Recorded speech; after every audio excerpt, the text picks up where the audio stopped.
The International Air Transport Association is the trade organization of airlines comprising of 240 members.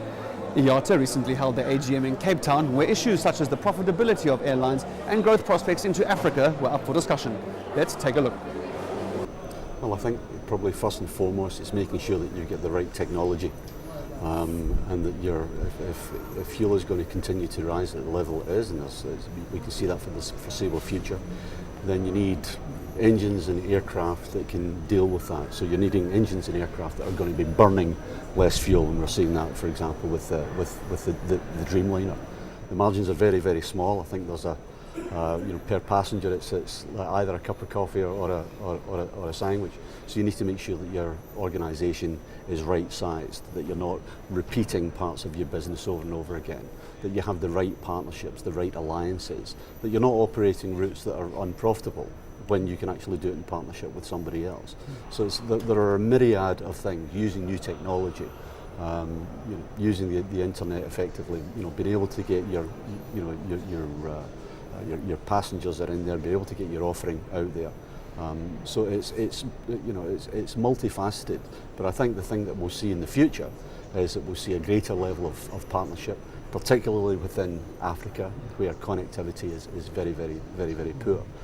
Let's move on to looking at growth rates between cargo profits compared to passenger profits. What are the differences in between those growth rates? Well, again, Africa's quite different because I think the average load factor in Africa is about 68%, which is quite low, and the utilisation of the belly, the cargo part of the aircraft, is only at about 25%.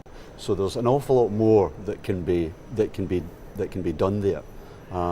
But again, we go back to, you need to have the proper infrastructure, you need to have the proper connectivity, you need to have the proper hubs that can maximise a number of carriers coming in, and then you can take your goods and services and move them elsewhere. So I think cargo has a huge level to play within Africa. There are poor roads and rail infrastructure. Commodities go by sea. So it doesn't take too much to see that you've got a huge opportunity with just a couple of kilometres of runway. You can clearly change the face of a whole country. We're looking at consolidation within the aviation industry. We see a lot of African airliners with a very small number of fleets in their crew. What's your opinion looking at consolidation trends in airliners across Africa? Well, I think in Africa, small is not beautiful. And it can give you a number of issues. They're not getting to the sort of scale where they can really get to a good level of profitability. That can sometimes mean that some airlines are cutting corners, and it's one of the reasons why there is a safety issue within Africa. We don't have that issue within IATA carriers, or those carriers that are IOSA certified. That's the 900 plus point audit that we have in terms of safety. So what I do see in the future is the smaller African carriers using their bilateral rights, but teaming up with larger international carriers. Those could be larger African international carriers, or they could be foreign international carriers. That really is the future. We see the agreement between, say, Air Seychelles and Etihad at the moment, which is actually working very well for them. They're taking, they want to have massive traffic flows, but they can't operate a daily flight to London. They can't operate a daily flight to Frankfurt. They can't operate a daily flight to Johannesburg. So by partnering up with a bigger company, they can still suit the needs of their country in terms of bringing the tourists in, but they don't need to have the huge capital expenditure that you need to set up a long-haul airline.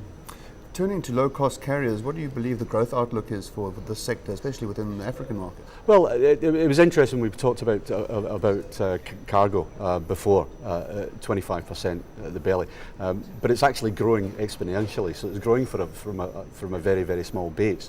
So if you move then on to low-cost carriers, everybody thinks that low-cost carriers again will grow exponentially.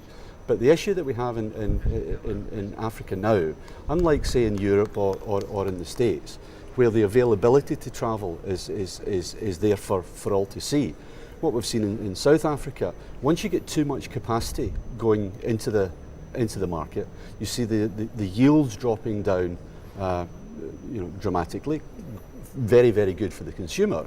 But then the yields become unsustainable and the airline goes out of business. So, I see a much slower growth than perhaps we've seen for LCC.